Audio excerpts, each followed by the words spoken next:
Yan, good morning. Good morning.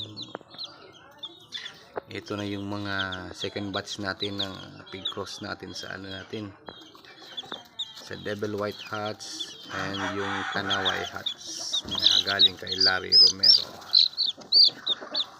Ayun. Ito, yung black saka yung red is kinross natin yung Bone Crusher. Kinross natin sa Maclean Hats. So yan yung lumabas sa kanila. Yung Maclean natin is dark din black yung babae, tapos yung Bone Crusher natin is mayain. So ito yung lumabas, may lumabas na isang mayahin paglaki ito. Tingnan natin kung lalaki siya paglaki o babae. Saka ito, yan yung kasama niya lumabas. So, nahalo na kasi nilagay lang natin yan sa incubator, nahalo na yung pinapisa natin. Pero karamihan yan yung white is yung lahi ng Devil White. Ito sigurado lalaki to. Devil White, Kanaway natin. Parehas naman silang hatch. Ayan. Sana maging healthy ulit sila. Yun. So, update tayo ng galing natin kay Boss Jonathan Bibon. So ito na sila, maglalaki na yung mga Devil White crosses ni Boss JBB, malalaki na. So nilalagyan natin ng dahon ng ang tawag dito, yung kinakain ng rabbit, Madre de Agua, para gawin nilang libangan habang kumakain sila. Yun, update. Siguro dito nakita ko yung mga red, yan yung Boston crosses nya. So dalawa lang yung lalaki.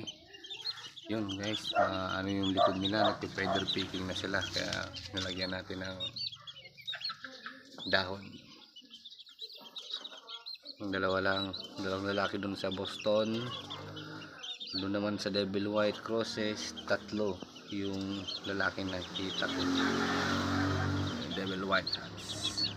Yun yung update natin. So ito yung natin, Maclean, limlim, 10 yung nililimliman niya. Tapos dito naman yung sa kabila, yung possum natin. Ayun yung possum natin, 10 din yung itlog niya. Ito naman guys, yung Devil White natin nagpisa na. So may dalawa pa yan dyan, may dalawa pang tira. Kinuha na natin muna yung mga sisiw para limliman niya ulit yung natitira pang dalawang itlog. So ipakita ko guys, nandito yung sisiw ng Devil White. Ito, nilagay muna natin sa maliit na karton para yung init nila. Ayun, ayan sila. So ilan na yan,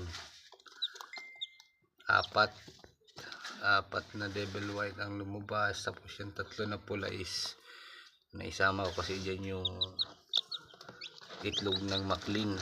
So sigurado yan tatlong pula dyan is yung Maclean Hats natin yan. So apat. So may dalawa pa, bali siyam. Kung sakaling mapisa yung dalawa pang itlog, siyam yung magiging bago natin na masisiyo. So yun, papainitan muna natin kasi kakapisa lang nila kahapon. So dapat mainit muna sila, mainitan muna.